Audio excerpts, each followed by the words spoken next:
ਚੱਲ ਚੱਲ ਖਿੱਚ ਦੇ ਕੰਮ ਨੂੰ ਸਰ ਕੋ ਨਾਲੇ ਆਏ ਨਹੀਂ ਖਿੱਚ ਦੇ ਲੈ ਆ ਖਿੱਚ ਕੇ ਲੈ ਆ ਚਾਰ ਜਣੇ ਬੈਠੇ ਹੀ उनके घेर पा छाड़ा ਗੇਰ ਪਾ ਦੇ ਗੇਰ ਪਾ ਦੇ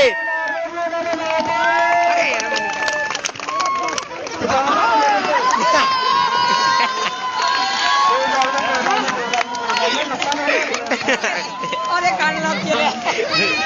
ਕਿੱਦਾਂ ਭਾਊ ਕਿੱਦਾਂ